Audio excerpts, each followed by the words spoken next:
से आप सभी का बहुत बहुत स्वागत है आपके अपने channel golden dims coaching classes पे। आज हम कक्षा 10वीं गणित त्रैमासिक परीक्षा के क्वेश्चन आंसर करने वाले हैं। लगातार आप सबके कमेंट आ रहे थे कि सर कक्षा 10वीं गणित त्रैमासिक परीक्षा का रियल पेपर प्रोवाइड कराइए। तो ये वीडियो आप सभी के लिए, अगर आप रियल पेपर ढूंढ रहे हैं तो वीडियो आप सभी के लिए है, लेकिन वीडियो पूरा देखना है। और वीडियो शुरू करने से पहले मैं बता देता हूं कि जैसा आपका पेपर है 22 तारीख को, और ये वीडियो आज मैं 19 तारीख को अपलोड कर रहा हूं। हमारे पास ये पेपर आया हुआ है, जिस कारण से मैं आपको वीडियो प्रोवाइड करा रहा हूं। लेकिन जो आपका पेपर 100% रियल है या नहीं, इस बात की जानकारी आपको पेपर के एक दिन पहले यानी 21 तारीख को शाम को दे दी जाएगी। तो आप चैनल पे बने रहिए और इन क्वेश्चन को याद कर लीजिए। पता चला कि ये रियल हुआ, आपने तैयारी ना करी तो दिक्कत हो जाएगी। ये तो गारंटेड है कि पेपर है, लेकिन अगर 100% अगर हम रियलिटी की बात करें तो बेटा 21 तारीख रात को आपको कंफर्म बता दिया जाएगा। तब तक इन क्वेश्चन को आप अच्छे से तैयार कर लीजिए और चैनल पे बने रहिए। देखते हैं, सही विकल्प चुनकर लिखिए।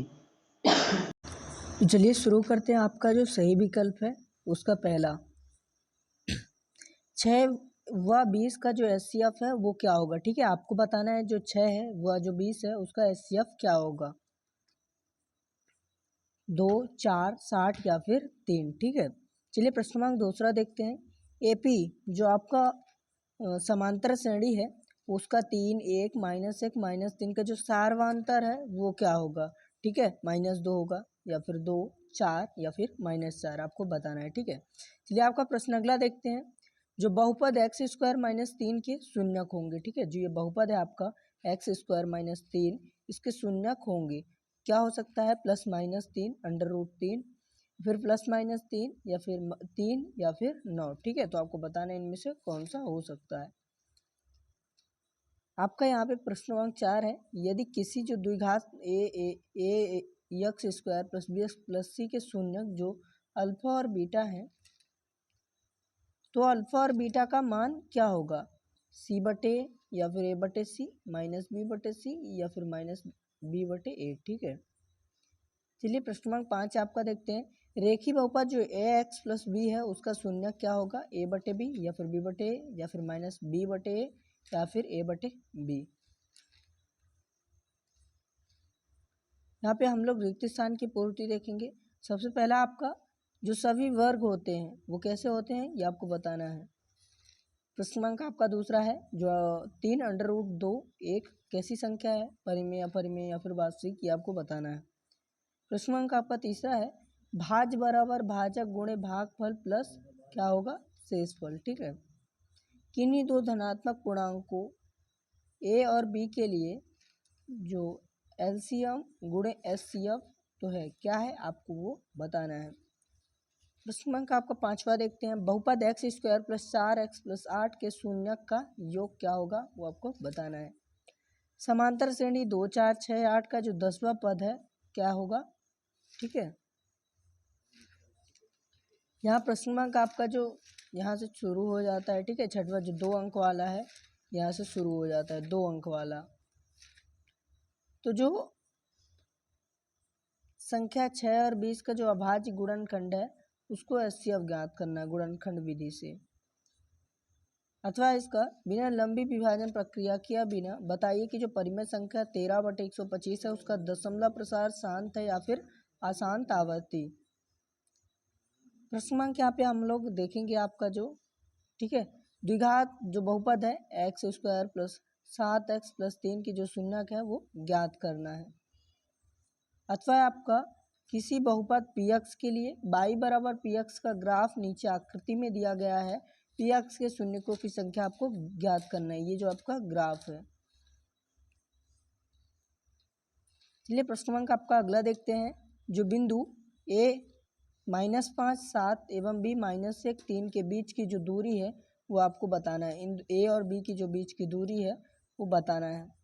अथवा आपका बिंदु a 2, 3 एवं b 4, 1 के बीच की दूरी ज्ञात करना है। तो a और b के बीच की जो दूरी है उसको ज्ञात करना है। चलिए प्रश्न क्रमांक आपका अगला देखते हैं।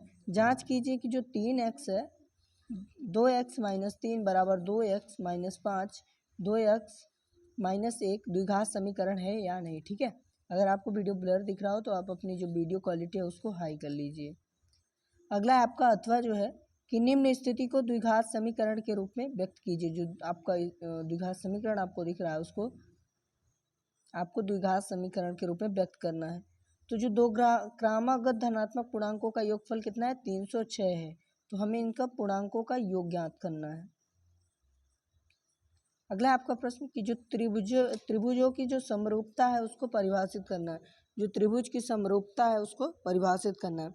अथवा में आपका कि त्रिभुज DEF, ठीक है, सर्वांतर जो है त्रिभुज PQR दिया है यहाँ पे आपका, तो क्या कहना है कि सत्य है कि जो कोण है D बराबर है R के, या फिर कोण F बराबर है R के, या फिर क्यों। ठीक है, इसमें आपका अगला है कि HCF जो 306 है 657 बराबर 9 दिया है।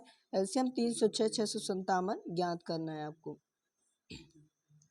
अथवा आपका जो संख्या 7429 को अभाज्य गुणनखंडों के गुणनफल के रूप में व्यक्त करना है।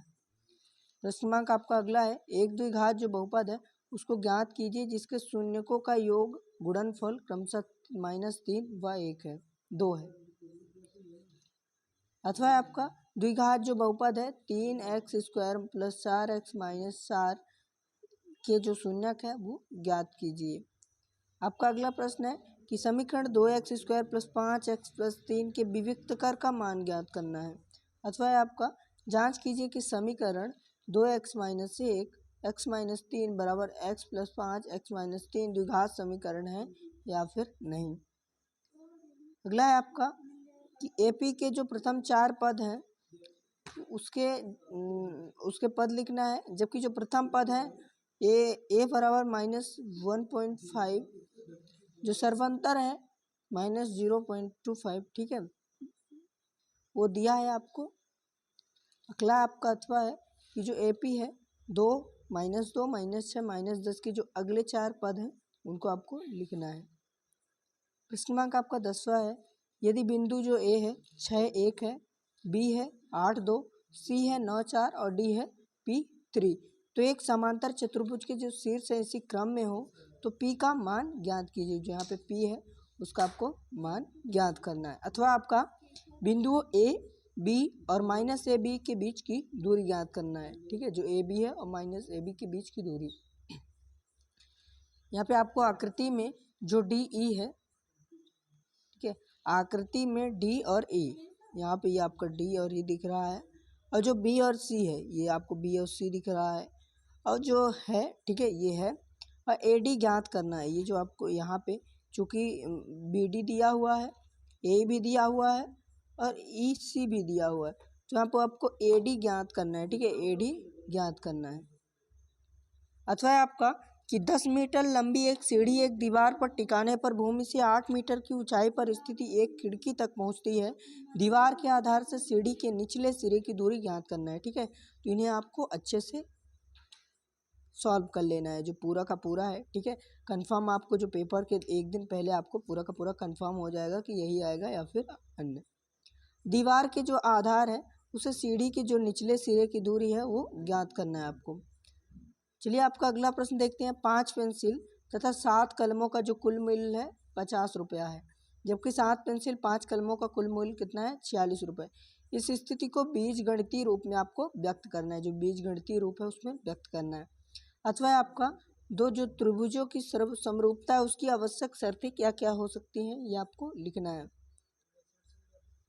प्रश्न क्रमांक आपका 13 है यदि साइन ए बराबर 3/a है तो कॉस ए और टेन ए का मान परिकलित कीजिए।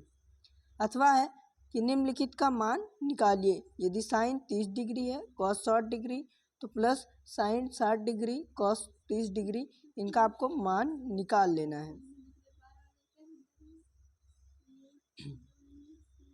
चलिए प्रश्न क्रमांक आपका अगला देख लेते हैं। 6 मीटर लंबाई वाले एक ऊर्ध्वाधर स्तंभ की भूमि पर छाया की लंबाई 4 मीटर है, जबकि उसी समय एक मीनार की छाया की लंबाई 28 मीटर है, तो मीनार की ऊंचाई आपको ज्ञात करना है। ठीक है, तो अच्छे से लिख लीजिएगा। अथवा आपका जो त्रिभुज है ABC एक समद्विबाहु त्रिभुज है जिसका जो कोण है क्या है आपका C समकोण है, ठीक है। जिसका कोण जो C है समकोण है, तो आपको सिद्ध क्या करना है कि जो AB स्क्वायर बराबर 2AC स्क्वायर है या फिर नहीं है। आपका अगला प्रश्न है ऐसी दो संख्याएं ज्ञात कीजिए जिनका योग 27 हो और गुणनफल 182, ठीक है। जो योगफल है 27 और गुणनफल 82 आपको ज्ञात करना है। अथवा आपका एक समकोण त्रिभुज की ऊंचाई इसके आधार से 7 सेंटीमीटर, ठीक है। जो उसका आधार है उसे 60 सेंटीमीटर कम है। यदि कर्ण 13 सेंटीमीटर हो तो अन्य दो भुजाएं ज्ञात कीजिए। अगला है किसी त्रिभुज ABC की भुजाएं AB और AC पर क्रमशः B और E पर स्थित है। यदि AD बराबर 1.5 सेंटीमीटर, BD बराबर 3 सेंटीमीटर, AE बराबर 1 सेंटीमीटर और EC बराबर 2 सेंटीमीटर है, तब बताइए कि इस स्थिति में क्या BE जो, ठीक है, तो BC के जो है बराबर है या फिर नहीं। अगला है निम्न AP में कितने पद है। जो आपको AP दिख रहा है उसमें कितने पद हैं, तो 7, 13, 19 तो 205। इसमें कितने पद हैं आपको बताना है। अथवा आपका जो AP 3, 18, 13, 18 का कौन सा जो पद है वो 78 है, ठीक है। अगला 18वां कि जो AP है 21, 18, 15 का कौन सा पद -81 है। AP जो 3, 18, 13, 18 कौन सा पद 78 है, ये हम लोग देख चुके हैं, ठीक है। तो हमने यहाँ पे आपके लिए जो काफ़ी सारा मोस्ट इंपॉर्टेंट क्वेश्चन है या फिर कहे जो आपके लिए रियल पेपर है, ठीक है, ये पूरा का पूरा कंफर्म एक दिन पहले होगा। तो आप लोग जब तक कंफर्म नहीं होता तो इनको जो है अच्छे से सॉल्व कर लीजिए, ठीक है, पूरा का पूरा जो है। तो फिर मिलेंगे अगले वीडियो में, तब तक लीजिए हिंद, धन्यवाद।